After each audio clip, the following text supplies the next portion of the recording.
ওনাদের নাথ আমার ভোলে বাবা, সবাই বলো হর হর মহাদেব। আজকে শ্রাবণ মাসের প্রথম সোমবার, তো সেই জন্য আজকে ভোলে বাবার জন্য পঞ্চামৃত তৈরি করেছি। পঞ্চামৃতের মধ্যে প্রথমেই বলছি দইটাকে কিন্তু মিস্টেক করেছি, তার কারণ আমার মনের খুব খুঁতখুঁটানি। দই আমার বাড়িতেই ছিল, সো আমি ভাবলাম যে সেই দইটা যদি এঁটোকাটা না হলেও ছোঁয়া লাগা লেগে যায়, তো মনের মানে শান্তির জন্য বাড়ির দইটাকে আমি ব্যবহার করিনি। তো পরে ভাবলাম পুজো করতে বসে যে দোকান থেকে কিনে আনলে হয়তো ভালো হতো, কিন্তু ওই যে আমি বললাম আর হয়ে গেল সেরকম কোনো একটা তো না। আমি যেহেতু গ্রামে বাস করি, সো বলার পরও আমার 20-25 মিনিট মানে আমাকে অপেক্ষা করতে হতো সেই দইটা আনার জন্য।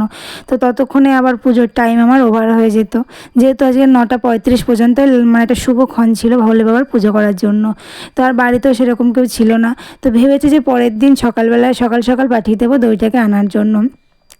আগের দিন আনলে আবার রাখার জায়গা থাকবে না, দইটা আবার নষ্ট হয়ে যাবে। সো সেই কারণে পরের দিনই সকালবেলায় আনিয়ে নেব। তো তোমরাও বলো কে কে ভোলে বাবার পুজো করেছো আমার মতন।